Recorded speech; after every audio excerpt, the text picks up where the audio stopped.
since we are still in the shopping period and some turnover, I thought it might be good if I spent the first 3 or 4 minutes recapitulating from meeting 1, and then a little more on meeting 2, and then we'll feather that into today's topic, which is the great work of economics and the greatest and most thoughtful normative tract about markets and capitalism. I'll begin, as I said, with a recapitulation. Then we'll talk about some basic components of Smith's argument. Then I'll turn the slides off for a while, and we'll talk informally, and I'll include Jim Alexander in the conversation, about the way Smith and Smithism plays out in today's world and how it contradicts, in many respects, what the great man actually said and meant to say.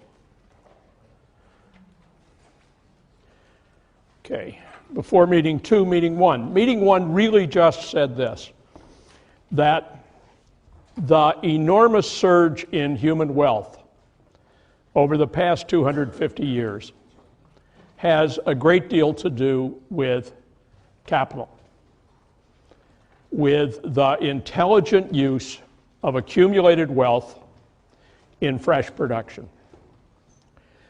That capitalism is a subset of the ways you can use capital. Even socialism uses capital. Even fascism uses capital. Even squirrels and spiders, in some sense or another, use capital. But capitalism is the subspecies where wealth accumulated is deployed so as to create new wealth and to do so in a competitive environment. And that second piece, capitalism, was not invented by some smart guy like Adam Smith, but rather evolved organically by trial and error, by experimentation, by failure. Indeed, if you look at a market society, one of its great features is that its history is littered with failure. And learning to analyze past success and past failure becomes a key part of it. That's the one last point. And the ism in capitalism is not something which originally was invented by its friends, but rather by its enemies. It was Marxism and other left-wing movements in the early and middle 19th century whence the rhetoric of capitalism appeared. Indeed, the word had no appearance whatever before that era. In meeting 2, we looked at the kinetic structure of the world economy. With this Hans Röhling diagram, animated, it's still today, but animated so that life expectancy and income per capita could be seen moving dynamically across years. And we discovered that the typical story is a surge north in the diagram representing increased life expectancy with slow progress in income per capita, and then a surge around the horn, so to speak, into the area upper right of long lives and relative affluence. And I asserted, and many of you agreed, that there's something unambiguously good about that change, that the world is a better place because that change happened. Now, I didn't in the lecture lay any great stress on the caveats that people might attach to that. One of them is that it was accomplished in considerable measure through capital-intensive industry and highly capital-intensive forms of transportation. And that these were, first of all, disruptive of the natural environment. There could be no doubt whatever that the revolution in the world economy left the planet more fragile than it found it. Indeed, poverty is a marvelous environmental policy because where there is no demand, there is very little disruption. Now, we also looked at the world demographic transition. The world demographic transition representing changes in rates of birth and death, death here in purple and birth in green, and the old Malthusian world, which still exists on parts of the globe, but hasn't existed in the Western world for a couple of hundred years, was characterized by very high birth rates and very high death rates. So you have essentially static total population, and very few people live to be old. Then you have the change in the death rate occasioned by infrastructure, most of all related to clean water. And when the death rate falls, the birth rate doesn't track with it. The birth rate lags in its change. So there is a period, phase 2 here, when deaths are falling sharply and births are statically high. And in that period, you get an enormous surge. You get, indeed, population growth at an increasing rate. So you get the spike which brought world population to its present level is occasioned largely by phase 2.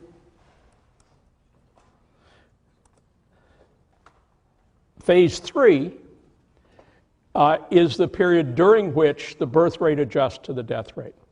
And you still get growing population, but now at a diminishing rate. And at stage 4, there's an equilibrium between births and deaths, and both have lower rates. So population is again static, and lives are much longer. Underneath that process, and this I merely hinted at in meeting 2, is a surge in the supply of labor, which occurs in stages 2 and 3, and creates a buyer's market for employers. And by creating a buyer's market for employers, it drives down wages. Real wages are really quite low during stage 2 and stage 3 in the history of a country. And capital, which is only in part related to demography, it has an independent life of its own, but capital begins to appreciate and be agglomerated in large quantities only late in this history. So the places where you get huge buildup of capital are typically places which are beginning or well into stage 4. And if you want to be precise about it, there is a stage 5, which is where the birth rate has actually fallen below the death rate, so that as with Japan, Italy, Russia, and much of Eastern Europe, you have falling total population. Now, there's another aspect to this that we'll pick up a month from now, which has to do with the age profile of the existing population. And you can ask yourself, what percentage of all the people in a country are of working age? And you can figure from that a so-called dependency ratio. How many people too old to work and too young to work have to be supported by those who can work, who are of working age? And that ratio turns out to be a big determinant of economic growth, where, as with China, China today Ireland in the very recent past. You have a demographic sweet spot where there are relatively few old and young people, and almost everybody is in the working years. That's a really low resistance profile. And then at the other side, the Japanese, where the number of elderly people who need to be supported is out of proportion to the size of the actual workforce. Beneath this, these curves related to capital and labor are just a few other things you want to think about. One is that you get much higher incomes in phase 4 than in earlier phases. It's partly because of capital concentration, but it's also because human capital in the form of trained ability, educated people, it becomes much easier to build a massive educational apparatus, formal apparatus, and also an applied apparatus in the workforce, where in 40 years of working in a given trade, people get really good at it. So that that's another way in which the later stages of the world demographic transition are profitable, quite literally, to a country. Inequality tends to be highest in the emerging markets, because typically what you get is a mass of very poor people and a relatively small elite which has found its way into capitalist development. Labor abundant, capital scarce, we talked about that. Insourcing and outsourcing. This is a very obvious point. Stage 4 countries outsource tasks to stage 2 and 3 countries because labor is much cheaper. And the obverse of that is insourcing at the other end. And the main movement in stage 2 and 3 countries actually has two parts. One is from countryside to city, because the opportunities of capital-intensive enterprise are concentrated in cities, and from and out of stage 2 and 3 countries into stage 4 countries. And this is a classic pattern which is highly visible today with the borders of the United States and Europe being crowded and not entirely controlled. And it was the same story 100 years ago, when Southern and Eastern Europe were in stage 3 and the United States was approaching stage 4, and immigration was enormous. My own family on my father's side were immigrants in the early 20th century. Okay, so Smith's invisible hand. The question is, if it's invisible, how can we know it's there? And there are several good New Yorker cartoons about that problem. One shows a group of well-dressed people gathered in a farm field near Darien, Connecticut, looking out with binoculars to find the invisible hand, which has been reported to have appeared there. Another is a store with a sign across the front, store closing, and then a caption under the store closing sign, bitch slapped by the invisible hand.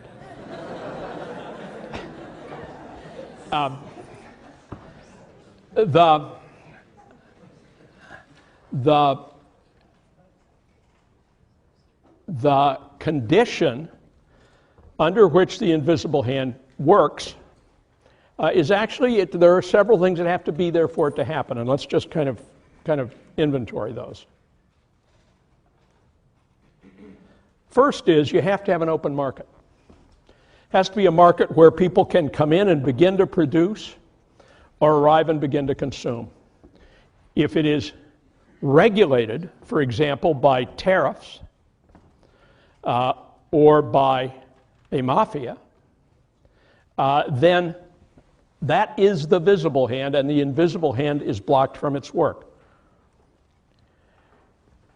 There needs to be no seller big enough to drive down, to control prices by, say, withholding product. There needs, third, to be no buyer. I've left out a step. No seller and no buyer able to control prices. And what would make that, what kind of distribution of production and buying would be required to do that? Somebody near a mic? Got a mic? Where's the mic, guys?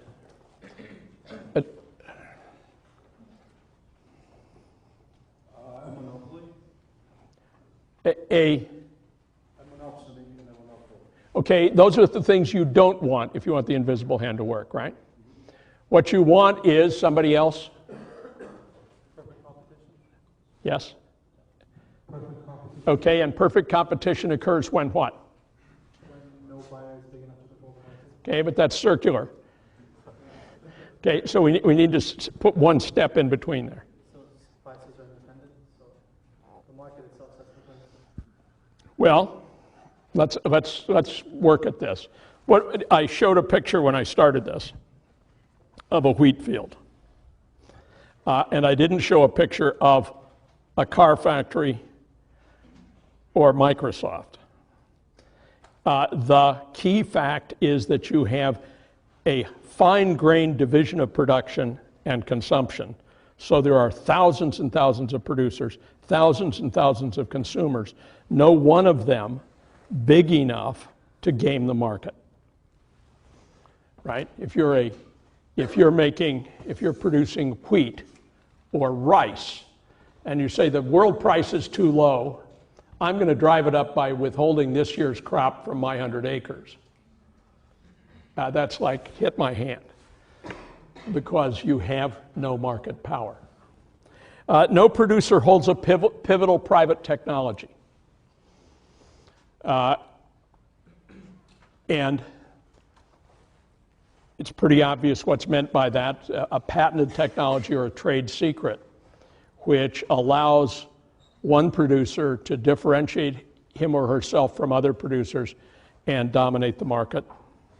Well, there are the buyers. And perfect information, more or less truthful information across the whole market. And government to enforce property and contract. So with all those conditions in place, what Smith says about the invisible hand is more or less true. Let's see if I can find the quote.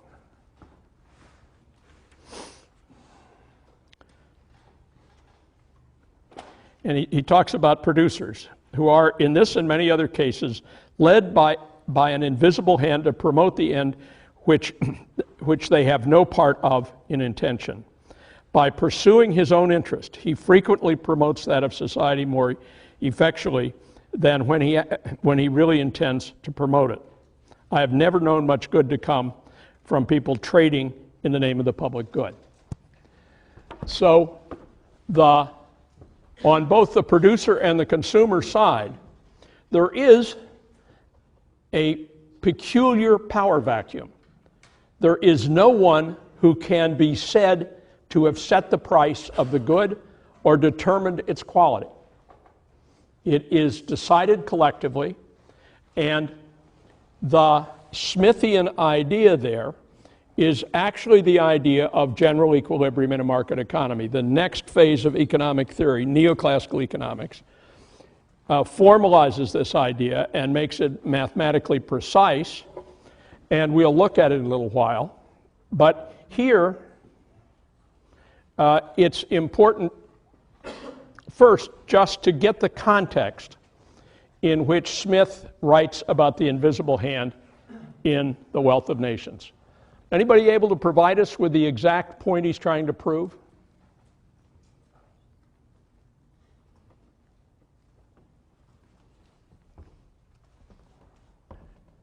Is there a hand somewhere? You're trying to set this guy up, I know that. Oh, was there? Wave it, please. Yes, you need the mic. Come on, guys, we got to manage the mic better here. Where is it? It doesn't work without them. Would one of you guys just kind of stay standing and get it to people?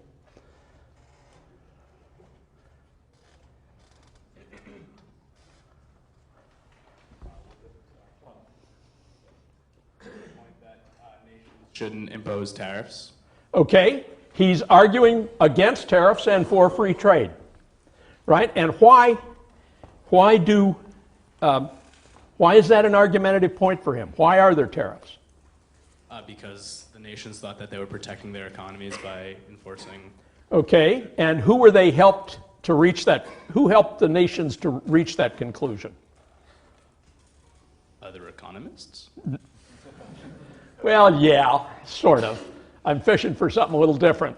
Let's pass the mic over to is it the violin question? The viola question. Viola question, yeah. Okay. My wife is a violist. Great. Well, I guess the predominant economic philosophy at the time when Adam Smith was writing was mercantilism, which was mercantilism, yes. Mercantilism, which is accumulate as much gold as possible, become the richest individual through that regard, which means not really importing much and thus really focusing on supporting domestic industries. Okay, good. So that's excellent. So Smith was anti-mercantilist. He was a free trader, and the people who had a concrete interest in tariff imposition, who would have a strong self-interest in that? Let's get the mic over here. I think one of you TAs really needs to just stand up and MC the thing. Domestic merchants and manufacturers? Well, certainly manufacturers, right? Domestic manufacturers who are in some way or another not competitive with imports. Right, and Smith has this wonderful passage, I think it's near this, where he talks about how you could in Scotland produce good wine. Right? You'd have to have hothouses and many other special and very expensive accoutrements. But for about 30 times the production price of France, Spain, or Italy, you could produce Scottish wine. But it would be a foolish betrayal of the public interest to put up a tariff so that you could then sell that wine worth $2 for $200. And that's the center of his argument, right? And he begins at the micro level with the butcher, the baker, and the brewer, which is a metaphor that rings true for most of us, right? Why is the produce fresh in the little market on Orange Street in New Haven? And the main reason is because there are two little markets in New Haven. If there were just one, 36-hour-old lettuce would be marketable. But with two, one of whom drives to New York every morning at 3, that just doesn't work. So that Smith talks about the self-interest axiom as the driver for promoting the common good. Now, I'm going to invite Jim Alexander to come on up, and we'll just stand and let's actually sit and talk. Some of you have been introduced to Jim Alexander, and for others, I'll introduce him now. Jim is a good friend and had a 20-year career in investment banking, and after that, a stint as chief financial officer of Enron Global Power and Pipeline, which was indeed one of the famous partnerships in the Enron meltdown. He was a straight shooter, as the best book on the Enron meltdown calls him the fly in the ointment, and went off to co-found Spinnaker Exploration, which later became a public company. And Jim is going to be part of this course from time to time. And I thought maybe to bring the discussion down from the clouds here, I would ask Jim, is the ghost of Adam Smith alive in the boardroom in corporate America?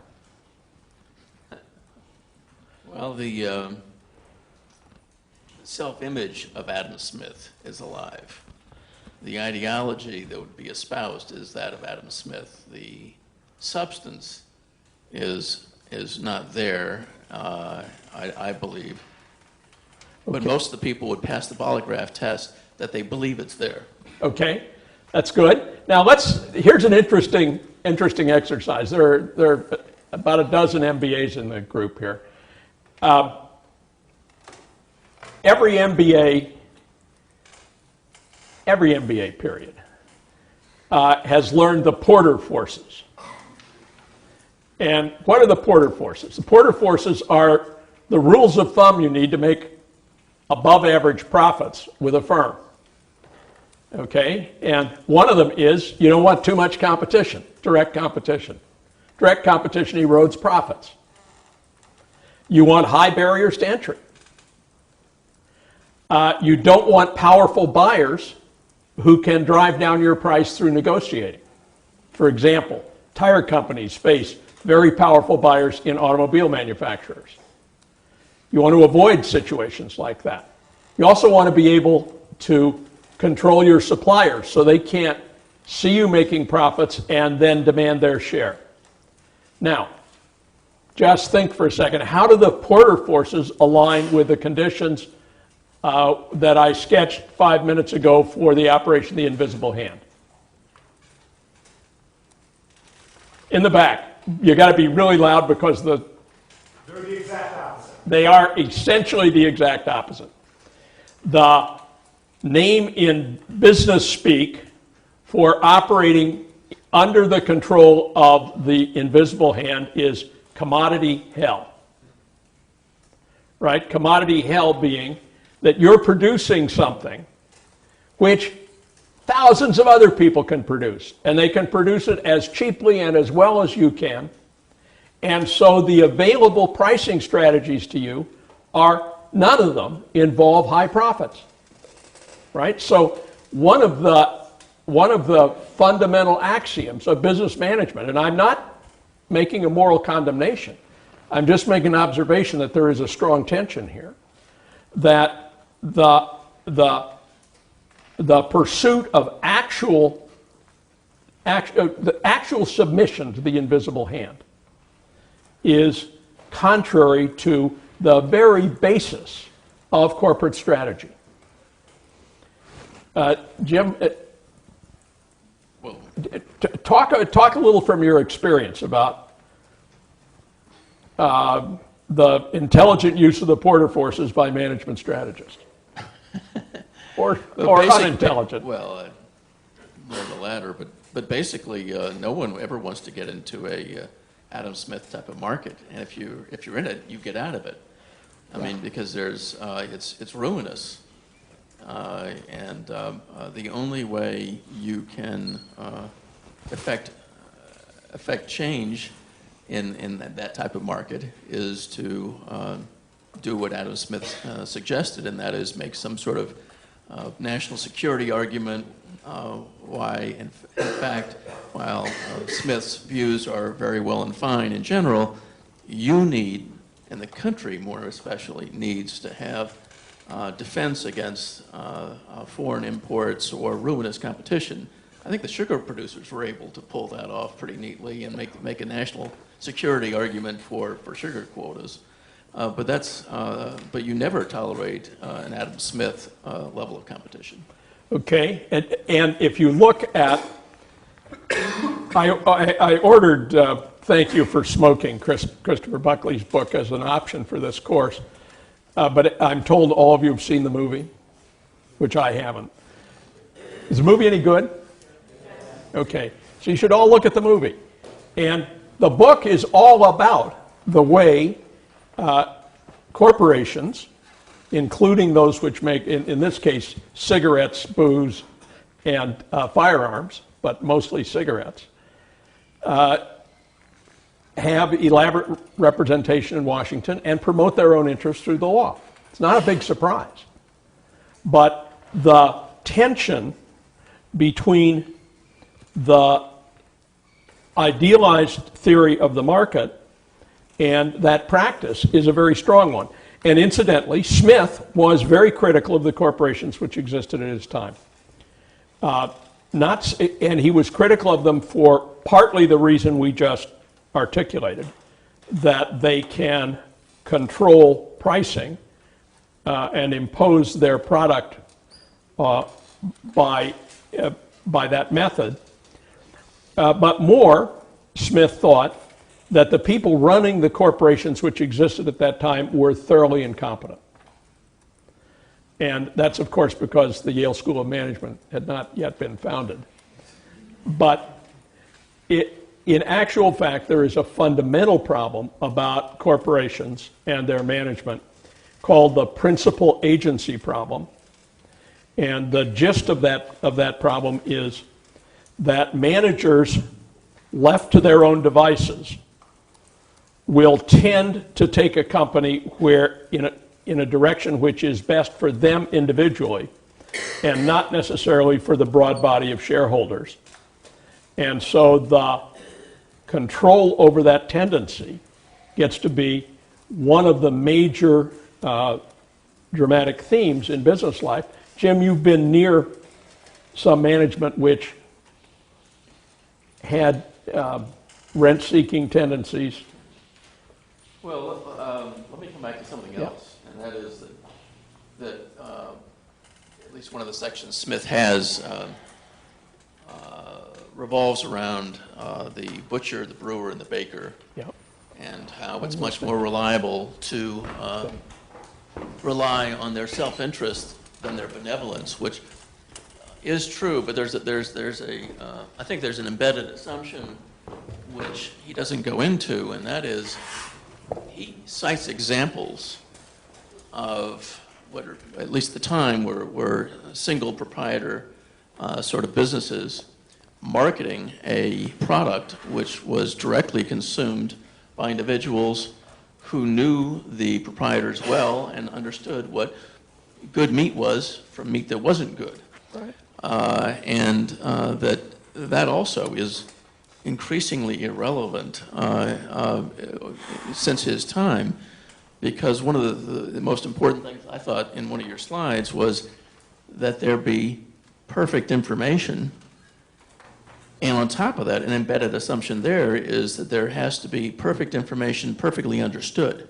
Absolutely. And in fact, one of the, having come from finance, it's sort of the highest form of art is to have information which in retrospect can be defended as reliable, but prospectively is virtually meaningless. So one of the ways you can, that it really becomes very important in practice, forget about the Smithian ideals, is to make sure that you have colorable information, colorable voluntary transactions, but in fact they are practically speaking not voluntary, and practically speaking not informed. You can, on top of that, you start having principal agent issues. Let's take the butcher, for example. One butcher in a village who deals with people he knows. So there's social constraints, and there's also, it's fairly easy if it's one butcher to trace this, any illnesses that result. Imagine, and he has a relatively non-marketable asset, which is his interest in his private butcher shop, very hard to sell. So he must count on long-term profit maximization, to not short-term, but long-term. Now let's imagine you had I don't think Iowa beef processors is public at this point, but let's imagine that you had a butcher business which was owned by the public, controlled by a small group of managers, and furthermore, let's assume, and it's actually a pretty good assumption, that you had a group of semi-knowledgeable mutual fund managers who rewarded people with huge gains in their share value if they were able reliably to hit their quarterly earnings estimates, and punished them, of course, if anything went wrong.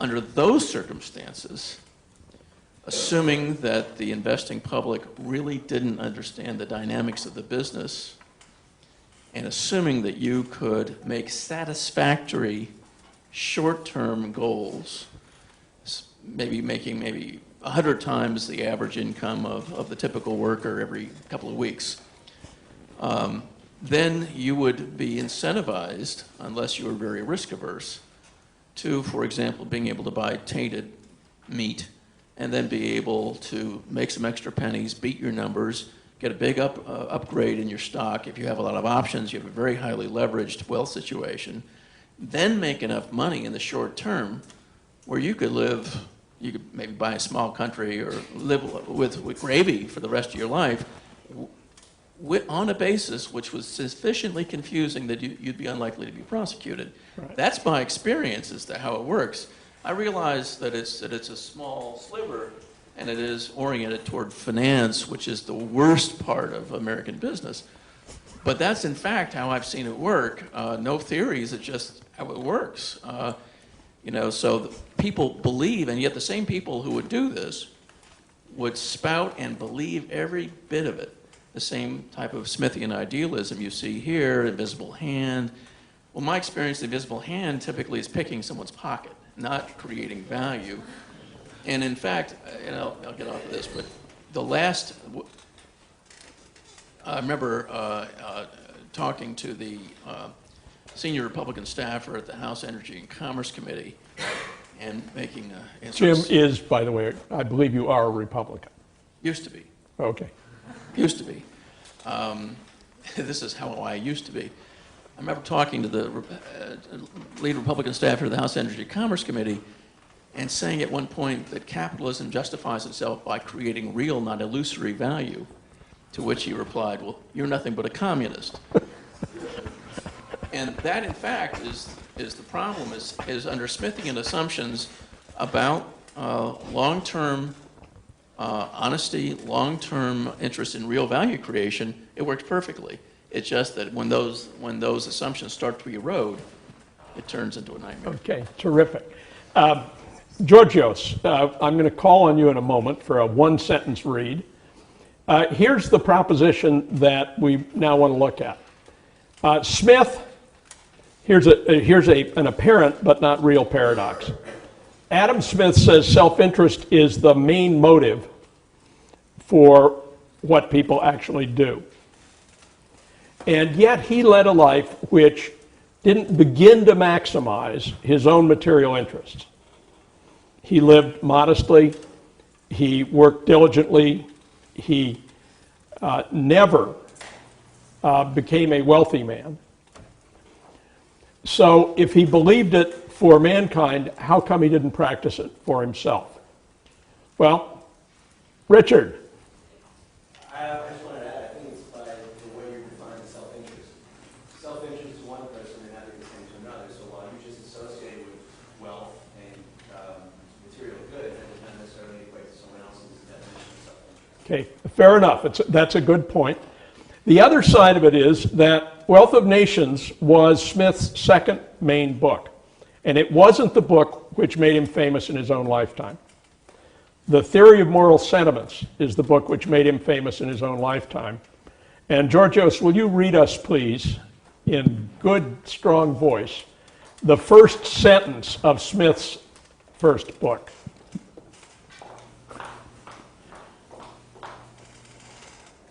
Thanks very much, Leslie.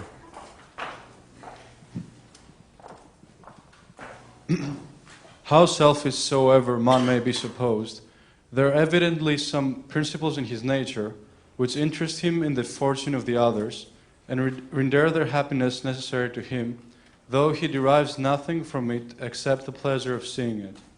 Okay, and now read it one more time.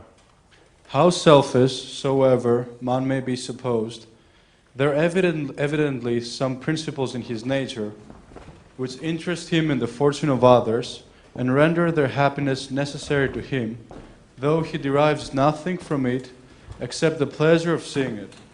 Okay, so Smith actually believed that we were a complicated mix. And I think he's right.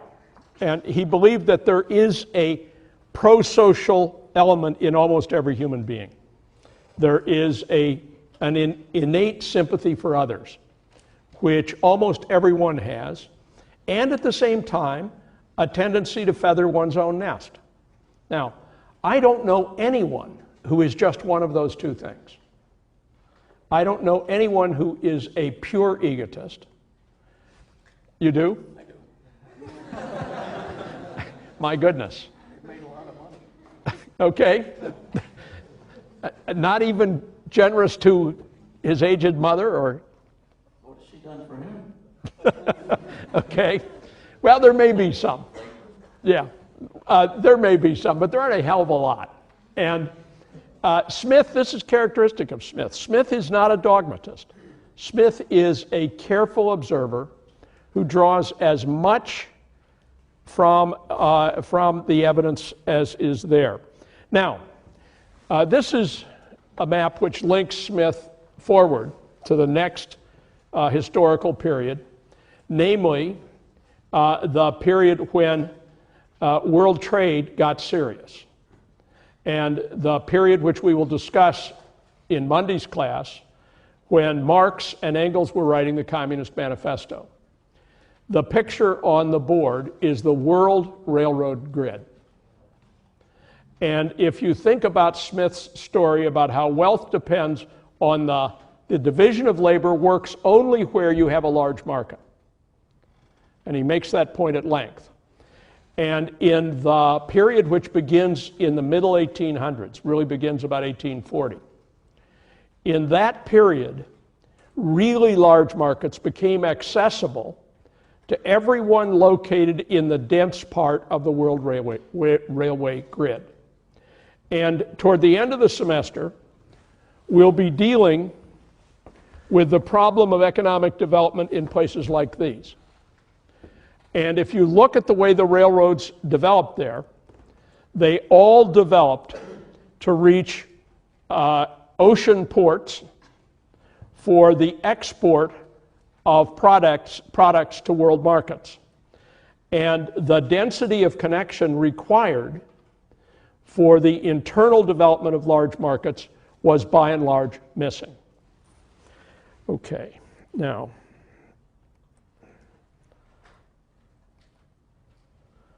I think I'll just finish with Adam Smith's story about the pin making and what happened to the pin making story. Smith, I actually didn't have you read this because it's something I think everybody learns this one in high school. The division of labor for Smith is illustrated by a group of artisans making pins. And one person gets really good at drawing the wire out straight. Another person at hammering a head onto the wire. Another person at making the point sharp. Another person at polishing the shaft. And by division of labor and development of expertise, they can produce more pins of higher quality than a single artisan doing each of those operations by himself could possibly have done. And it's a good illustration. And if you think about all the professions and occupations in an economy, that kind of that way of profiting from specialized expertise is foundational to market societies, foundational to their wealth. Now, the actual fate of the pin machine is interesting and personal to my family. It turns out that in 1831, a New York physician named John Ireland Howe, H-O-W-E, began to tinker with the idea of making a machine where wire went in one end and polished pins came out the other in their thousands. And by 1851, he perfected what was called the Howe pin machine. There's a room in the Smithsonian to this day where a Howe pin machine sits and a movie of its operation goes on behind it. Well, John Ireland Howe, I won't brag again in this semester, was my 5-over great-grandfather. And the family began pissing away the money right away and completed the task just in time for my birth. So,